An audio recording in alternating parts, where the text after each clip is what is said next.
বদলাতে হবে ৭২-এর সংবিধান। পট পরিবর্তনের পর নানা মহল থেকেই উঠছে এ দাবি। এবার এ ব্যাপারে জাতীয় নাগরিক কমিটির আহ্বায়ক নাসির উদ্দিন পাটোয়ারি বলেছেন, গণপরিষদ নির্বাচনের জন্য প্রস্তুতি নিন। গণপরিষদ নির্বাচনের মধ্য দিয়েই বাংলাদেশের ভবিষ্যৎ এবং সম্ভাবনা নির্ধারিত হবে। এ মুহূর্তে আমাদের বহুদলীয় সংবিধান প্রয়োজন।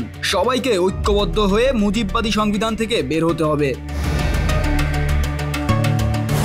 ২৪ জানুয়ারি বিকেলে রাজধানীর শাহবাগের জাতীয় জাদুঘরের সামনে বৈষম্য বিরোধী ছাত্র আন্দোলনের সম্মিলিত বেসরকারি বিশ্ববিদ্যালয় শাখার উদ্যোগে আয়োজিত March for unity and justice শীর্ষক ছাত্র সমাবেশে তিনি এসব কথা বলেন।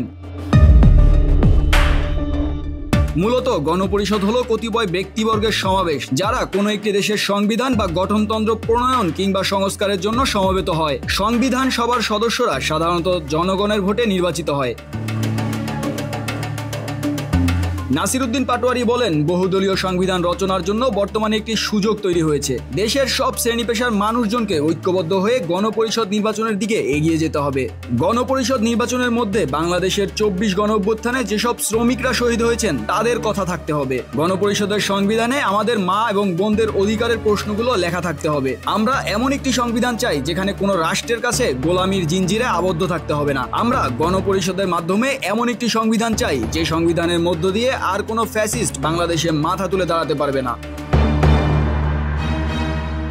তিনি আরো বলেন, ৭২-এর সংবিধানের মাধ্যমে বহুদলীয় গণতন্ত্র প্রতিষ্ঠা করা অসম্ভব।